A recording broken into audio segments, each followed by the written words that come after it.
ETF index mutual funds నేర్చుకుని stock మార్కెట్లో రాణించాలనుకుంటున్నారా? వెంటనే ఈ నెంబర్కి కాల్ చేయండి.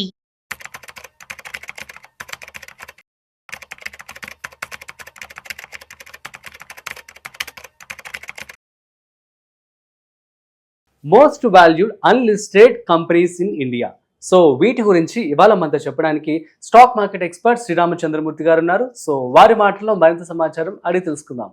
హాయ్, హలో, నమస్తే, వెల్కమ్ టు సుమన్ టీవీ. నేను మీ Rajeev Pasupuleti. So let's start. So hi sir, నమస్తే. నమస్తే అండి. Yeah sir, unlisted companies best in India అంటే ఏమని చెప్తారు? ప్రెసెంట్ అన్లిస్టెడ్ కంపెనీస్ చూసుకుంటే చాలా ఉన్నాయి, కానీ వాటిలో ఒక బెస్ట్ 5 తీసుకుంటే ఫస్ట్ వచ్చేది NSE. Last national stock exchange. Just like 5 years నుంచి ఇది లిస్ట్ అవ్వాలని చూస్తుంది, బట్ ఇయర్లో కూడా ఎక్స్పెక్టేషన్ అవ్వచ్చు.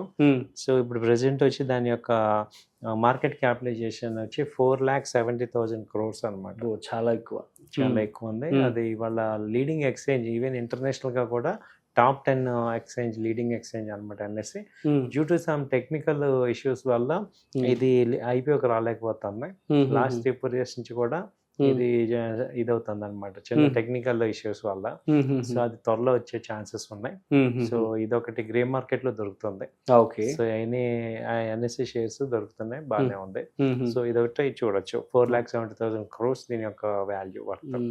కళ్ళు మూసుకుని పెట్టుబడి పెట్టొచ్చేమో కదా సార్? అంటే అలా చెప్పకూడదు మనం. కాకపోతే ఒకనొక టైంలో పెద్ద స్కామ్ జరిగింది కదా, స్కామ్ గురించి మనం వీడియో చేసాం, మన సుమన్ టీవీలో అవైలబుల్ గా ఉంది, చూడొచ్చు. సో కాబట్టి ఏంటంటే ఏది కూడా పెట్టుబడి పెట్టే ముందు యాజ్ పర్ సెబీ రూల్స్ ప్రకారం మనం రికమెండేషన్ లేదు, ఓన్లీ ఎడ్యుకేషన్ పర్పస్ కింద మీకు ఇన్ఫర్మేషన్ ఇది. Yes, only for education purpose ఇస్తున్నాం. మీరు మాత్రం మీ ప్రాపర్ రీసెర్చ్ అయితే చేసుకోవాలి. తర్వాత వచ్చి సీరం ఇన్స్టిట్యూట్ ఆఫ్ ఇండియా, అది మనకి లాస్ట్ టైం వ్యాక్సిన్ అది తయారు చేసిన కంపెనీ, ఇది సీరం ఇన్స్టిట్యూట్. సో ఇది వచ్చి 2,11,000 crores దీని worth. So market capitalization. So ఇది ఒకటి ఐపీఓకి వచ్చే ఛాన్సెస్ ఉన్నాయి. గ్రే మార్కెట్ లో ఇంకా అన్లిస్టెడ్ ఉంది. సో ఇది కూడా మంచి పొటెన్షియల్ కంపెనీ. అంటే మనం ఏంటంటే ఒక ఎథికల్ కంపెనీలో మనం ఇన్వెస్ట్ చేసుకుంటే కొంత అమౌంట్ అన్నా కొంచెం మనకి మంచి వెల్త్ క్రియేట్ అవుతుంది. సో అలాంటి వాటిల్లో ఇది ఒకటి.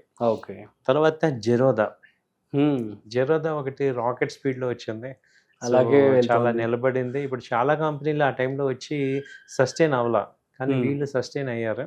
ఇప్పుడు జెరోదా కూడా ట్రేడింగ్ ప్లాట్ఫామ్ మంచిగా ఇచ్చింది. దానివల్ల చాలా మంది వినియోగదారులకి, కస్టమర్స్ కి తక్కువ డిస్కౌంట్ బ్రోకరేజ్ లో మంచి ప్లాట్ఫామ్ అనమాట. దీని యొక్క వాల్యూ వచ్చి 87,000 crores present market capitalization. So ఇదొకటి మంచి అవైలబుల్ లో ఉంది. ఆ తర్వాత చూసుకుంటే ప్యార్లీ మనకి బిస్కెట్ కంపెనీ, ఇది 68,000 crores. మనకి రెగ్యులర్ గా చూసే ప్యార్లీ బ్రాండ్. సో మనం రెగ్యులర్ చూస్తాం, ఆల్రెడీ ఇది 20 years నుంచి కూడా ప్రూవ్డ్ ఎథికల్ కంపెనీ. ఆ తర్వాత ఏంటంటే ఈ మధ్య రీసెంట్ గా Intas pharma company, Intas. So Intas వచ్చి ఇది 68,000 crores దీని మార్కెట్ క్యాపిటలైజేషన్. సో ఇంటాస్ కూడా చాలా వెల్ బ్రాండ్ అయిన ఫార్మా కంపెనీలో. సో ఇది కూడా రాబోయే రోజుల్లో రావచ్చు ఐపీఓకే. ఓకే.